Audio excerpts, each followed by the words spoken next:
Hello everyone! Welcome back to my channel, and we're gonna mix things up right now.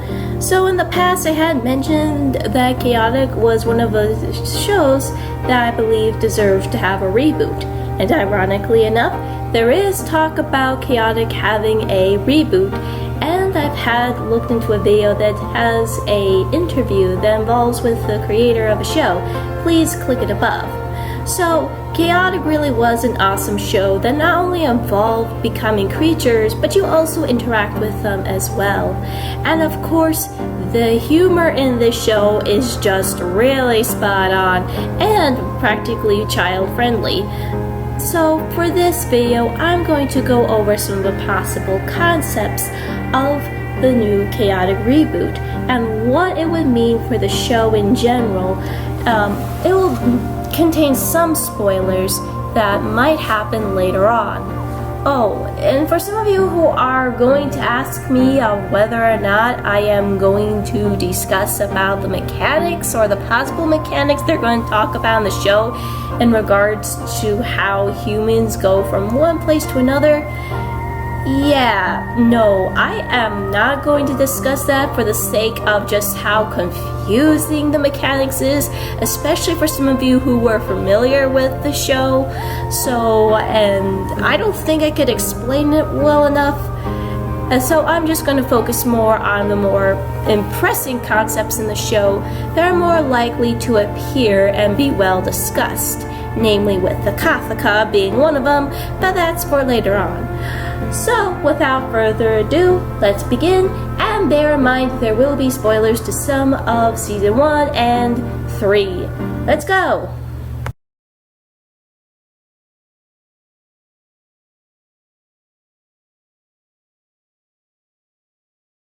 Might as well kick this video off with this tribe, the Marillions. And fun fact, Mar literally means sea in the Latin language. Anyway, the Marillions, which are based off of aquatic life from the ocean, have the power of the mind. And in my previous video where I have mentioned them as one of the scariest cartoon villains, they really are terrifying.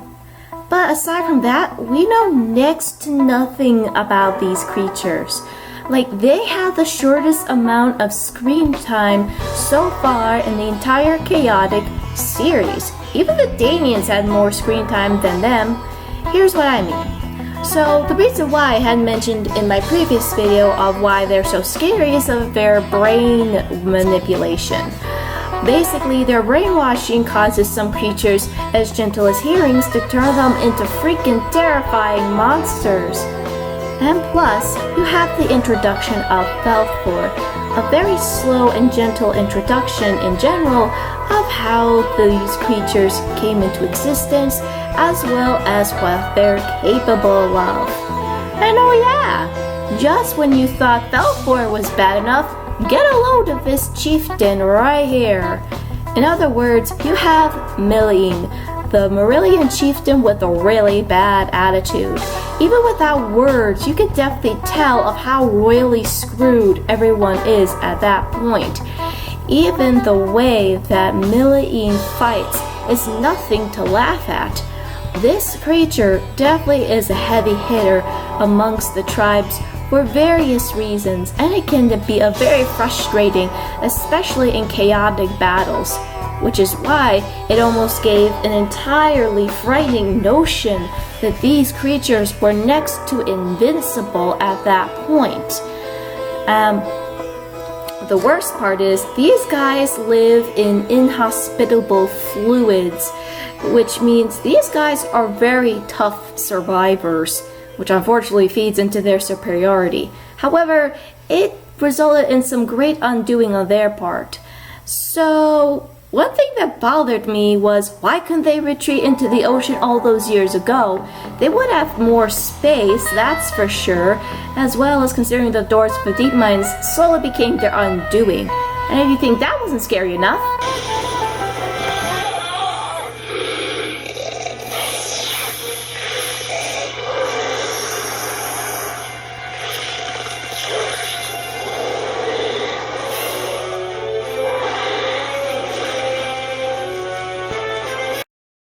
so, yeah, you can understand what makes them creepy, but here's another thing I want to point out.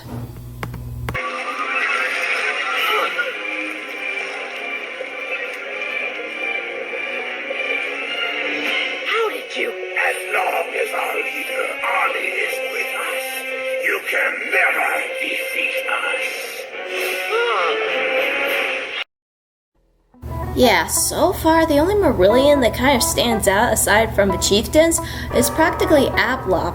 He's the only Marillion that's ever been friendly with humans that we know of so far, and of course it really makes the whole process a little frustrating considering it makes them have a less amount of screen time.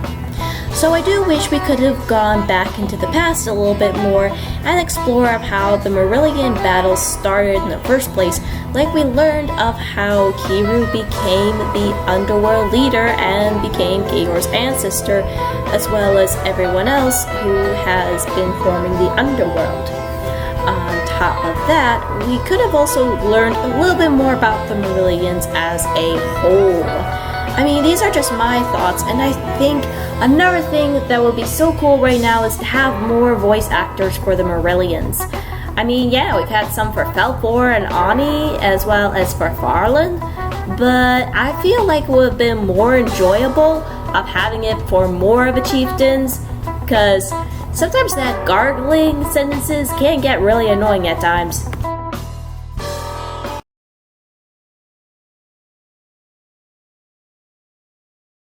Oh God! Just rewatching the show with these two in, I'm just done with them. I'm just done. Personally, I'd rather have never seen them again in the soft reboot, but that's not up to me. So, multiple occasions, Clay and Christella have been practically the main human protagonists in this show, practically raising hell for Tom and crew whenever possible and try to swindle them out of their scans and belittling them possible. And of course, in terms of creature protagonists, there was practically Ani and Von Blut. Both of these creatures really were effective as villains in general, and they weren't exactly very common or in between. I do wish we could have seen more of this going into Chaotic. And yeah, there's nothing more enjoyable than having terrifying villains in the show. And yeah, while there is mostly morally gray areas in the show concerning these are just creatures that are doing everything in their power to survive, I feel like it's 4 times better if you have a common enemy that these tribes can fight, as we have with the Marillions. I have a feeling that in the future we may come across another big bad that would even terrify the Marillions.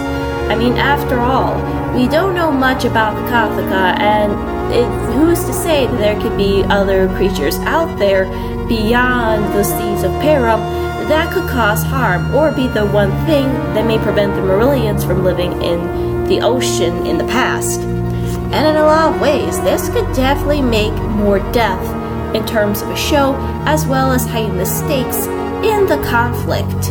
So yeah, this concept would be pretty fun to discuss over, as well as seeing if possibly if the connection with the Kathaka or someone in charge of a Kathaka is the result of causing the chaos on purpose. These are just my thoughts, but I just felt like it was a fun idea to discuss in terms of the villains. So, yeah.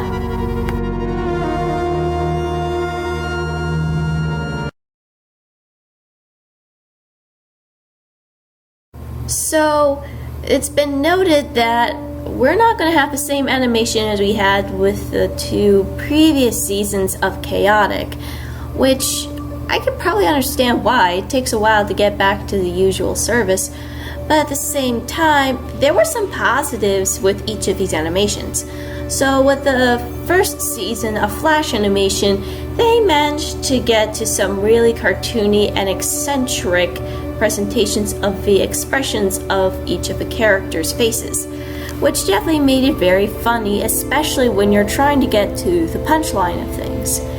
However, with the cellular animation, it definitely helped make things pop a bit more and even managed to make the locations a little bit more attracting and alluring, as well as it helps with some of the creatures become a little bit more interesting. And plus, as I've said before, it definitely did a good job of making the Marillions absolutely terrifying. So, I am going to try to keep an open mind of what other animation style they're going to use. There's been varying degrees of animation. Most of it is probably going to be focused more along the lines of the anime-ish style animations like we've seen with Steven Universe and the Owl House. I don't know if it will imply here, or it may come across the same lines of the animation where it feels like it's going to stick with some of the card art later on. So I'll just have to keep in mind about that. As long as it's not computer generated, I'm pretty sure it will do fine.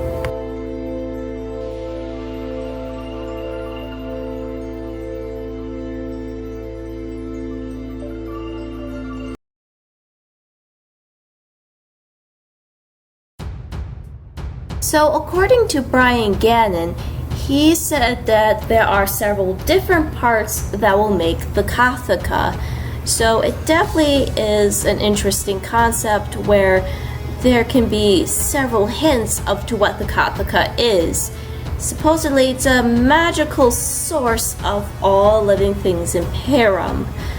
But quite personally, I would like it so much better if it were a living deity, or something close to a living deity.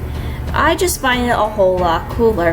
And even though we've yet to never really get some ideas when we had season 3 when they went into the past, I still feel like it could have been some ideal potential there. However, I'm still not dismissing the fact that this is a powerful source that is well hidden, and for good reason. If it fell into the wrong hands, all hell will break loose in Param, and the creatures who have it will rule overall, which we all know really shouldn't happen. But again, I feel like just having a living deity would be far more cooler, because in a lot of ways it definitely helps address a high stakes, or at least make the Kathaka a little bit of a harder target to get, because if you only have something that can be easily hidden in terms of object-wise, well, it doesn't exactly, it makes it a puzzle, sure, but it doesn't really raise the stakes a whole lot via living deities. So I also hope that by the time that this chaotic reboot finishes up and there's someone gets the Kathaka, or a couple of someones, hopefully they could share that power, we could finally have a proper peace in Param and not that horrible wreck which was known as the Parathon. So folks, these are just my thoughts and I'd like to hear yours. What do you think will happen in the chaotic reboot? Do a like and subscribe. This is Dragon Videos, signing off.